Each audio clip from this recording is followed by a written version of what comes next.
Assuming so, assuming so, I'd like to begin by explaining that this paper will examine the private party tort litigation under the U.S. Alien Tort Statute, and then turns to the equally innovative field of grassroots and the algorithmic arms control that you see in this respect. Of course, you can look at case studies with Russia, Ukraine, and also the movement of those Russian oligarchs who are very well known in those parts of the world, of Europe. Of course, their assets are seized, but the movement of these seized assets is also something interesting and is an offshoot of this paper. However, for this paper, together, these mechanisms illustrate how civil law remedies and open source intelligence, OSNIT, as I will refer to it later, can converge to hold both governments and private industry to account for the production, transfer, and the use of weapons in ways that escape conventional treaty-based oversight. What's the big picture in this respect? The big picture is this. You have three strong pillars. You have multilateral treaties, you have export licenses, and you have sanctions, each noble in their cause and direction, but are all under-enforced. This paper, as I will try to explain in this presentation, argues that non-state actors, plaintiffs, and programmers are stepping into this gap.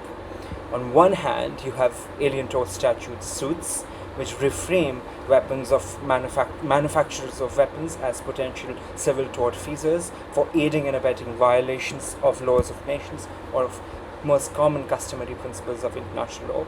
On the other hand, you have open source investigative communities that use satellite feeds, AIS vessel trackers, and machine learning classifiers to map suspicious arms flow in real, near-time understanding.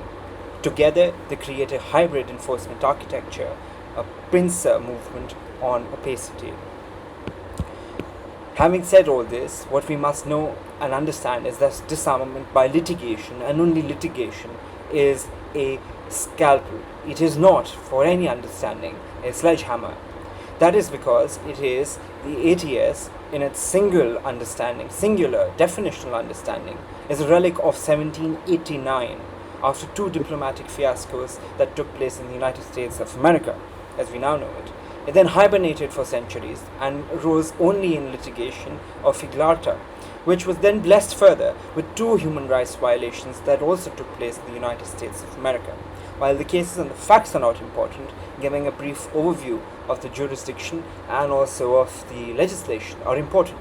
The court's message in those three cases is clear, is that ATS claims survive when they target specific, universal, and obligatory norms and touch and concern the United States with sufficient force.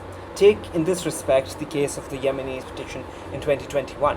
Plaintiffs alleged that the US manufacturers aided and abetted the use of cluster munitions, contravening customary bans, and indiscriminate warfare using such weapons. Predictably, the claim hit doctrinal speed bumps, political questions, foreign policy preemption, and the extraterritoriality of such claims. Yet here's the alchemy. Even a dismissed ATS suit can compel discovery, pry loose internal memos, and supply chain data. It then drags all of this from boardrooms into sunlight. Think of it as, in this respect, transparency by litigation, a kind of corporate FIO where the I stands for interrogatories. Aiding and abetting is also something that requires the understanding in legal terms referred to as mens rea. International law has recognized accessorial liability from the Nuremberg Principles to the Rome Statute under Article 25, and US Circuit cases have also illustrated the squabble over mens rea, knowledge in some instances, purpose in other instances. The center of gravity in settling around knowledge, substantial assistance in this aspect is critical. Translations to this respect via industry standards and the persistent sales to a client have documented a record of indiscriminate strikes plus internal emails revealing awareness equal litigation-grade complicity. This paper is modeled to show that international norms that have been established in the US litigation nexus have dodged US corporates, and not just US corporates, but those responsible for using these weapons. Therefore, how can OSNIT provide some sort of a support in this respect?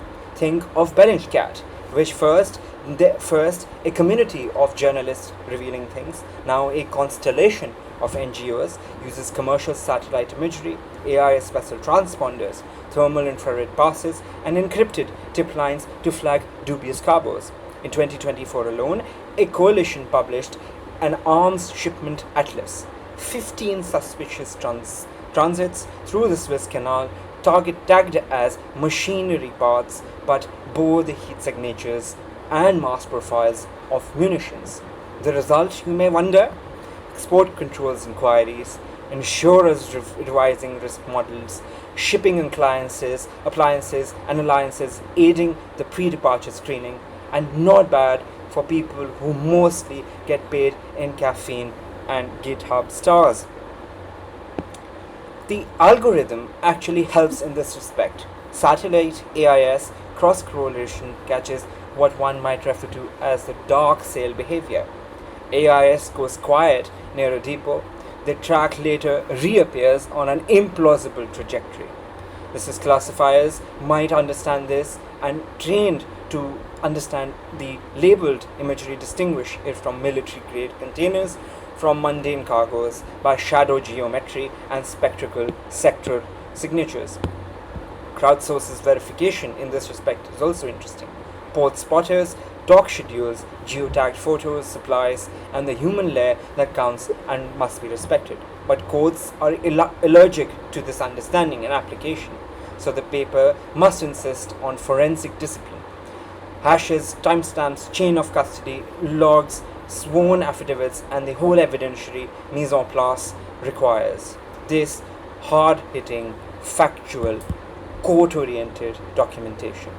What about a hybrid architecture where litigation meets the map? What if both of these strands are binded together in the architecture that clicks? Discovery threats and ATS suits plus AusNet exposure will create a deterrence with receipts. AusNet packets where routes, imagery, and physical manifestation of information can become exhibits. Exhibits are then pleaded. Pleading in turns justifies itself as court-ordered discovery. Public pressure from Atlas and acceleration in bureaucratic action with respects to export licenses, reviewed, compliance, audited, must be launched. At some point, one must wonder, isn't this all a bit, for lack of a better word, activist? Of course it is. Law is, therefore, a team sport. Treaties set the rules, but civil society keeps the score. Having said so, there are 4 dragons that one must have to slay in this respect. And here's the understanding of these. Number 1, jurisdiction and justiciability. The ATS is in this sense a maze. The FSIA shadows political questions, and these are quite real.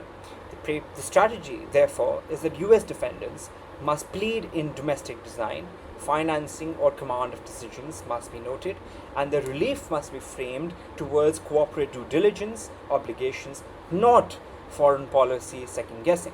Courts are more comfortable with this and policing processes than remake, or as been quoted in at least my book's title and my fellow colleagues' title, reimagining. This reimagining is and perhaps must be the grand strategy. Data veracity, point 2. AusNet must graduate from compelling blog posts to admissible evidence in a court of law. This fix is boring, but is also beautiful.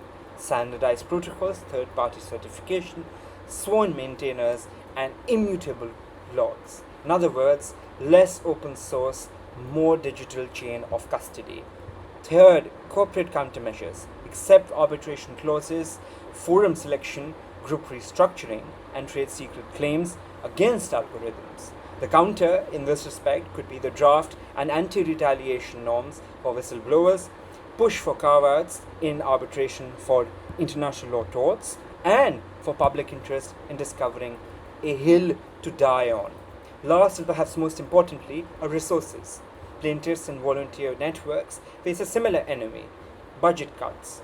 The papers and pragmatic answers build on pro bono consortia and must tap into foundation grants, embed fellow inside newsroom NGO labs, and partner with universities to stabilize the pipeline of analyst-led lawyers with an understanding of the system. Now, knowing that I'd be running short on time and that I must conclude, I must share the following understanding as to how this must be done, addressing the scope and how the courts might duck a situation like this requires some deeper understanding as well. In terms of governance, sunlight is a remedy, not just in this respect a metaphor. We must match the paper to the practice. An abstract promise of marginal enforcement to carry on from the theme of the context is in this respect of utmost utility. We must therefore focus on disarmament, which won't be saved by a single grand bargain. It will be saved by thousands of small verifications and dozens of strategic lawsuits by analysts who can read a satellite register and lawyers who can read a complaint. The genius of the hybrid model is not that it is radical, but that it is eminently conservative. It uses the institutions we already have: trial courts, rule of evidence, discovery, insurers, and the marketplace of reputations, and the arms, in this respect, with the 21st century understanding and application of facts. To put all of this in one word or in one sentence, think of it as like the South Asian parent who would be proud. Do your homework, keep your receipts, and follow the rules, and you might just move its superpowers export controls. Those words, I thank once again the organizers for giving me an opportunity to share my thoughts and perspectives. I do have to rush back to court, but I will stay on for questions if there are any. Thank you. Thank you so much.